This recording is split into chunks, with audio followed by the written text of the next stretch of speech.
በስመ አብ ወወልድ ወመንፈስ ቅዱስ አሐዱ አምላክ አሜን። ጌታችን በልጅነቱ በሊቃውንት መካከል ስለመገኘቱ። ውድ የመርሃ ተዋሕዶ ተከታታዮች፣ በዛሬው መጽሐፍ ቅዱስ ታሪክ ዝግጅታችን በአዲስ ኪዳን በሉቃስ ወንጌል ምዕራፍ 2 ከቁጥር 39 እስከ 52 ድረስ የምናገኘውን ታሪክ እንመለከታለን። ክብር ይግባውና ጌታችን መድኃኒታችን ኢየሱስ ክርስቶስ ያደገው በናዝሬት ከተማ ነው። ናዝሬት የከበረች ወይም ዝነኛ ከተማ አልነበረችም። ከትልቁ ከተማ ከኢየሩሳሌም ከምትርቀው ከገሊላ አውራጃ ተራ ከተማ ነበረች።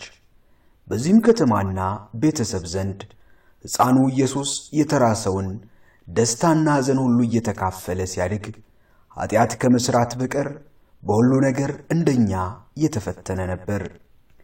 ከዓመት ዓመትም በጥበብ የተሞላ በመንፈስ የተነከረ ሆኖ አደገ።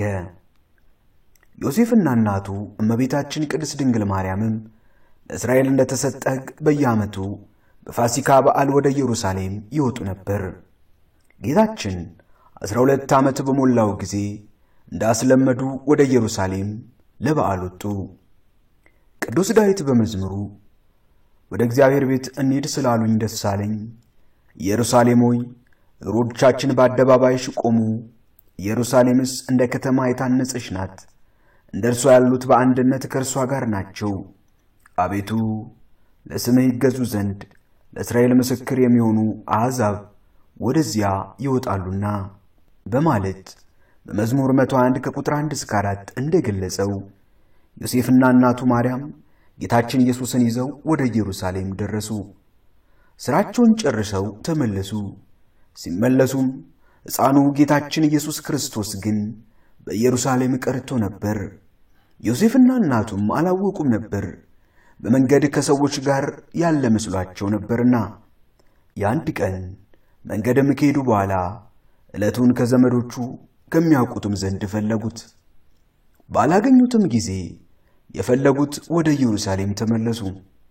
ከዚያ በኋላ በሦስተኛው ቀን በቤተ መቅደስ በሊቃውንት መካከል ተቀምጦ ሲሰማቸውና ሲጠይቃቸው አገኙት።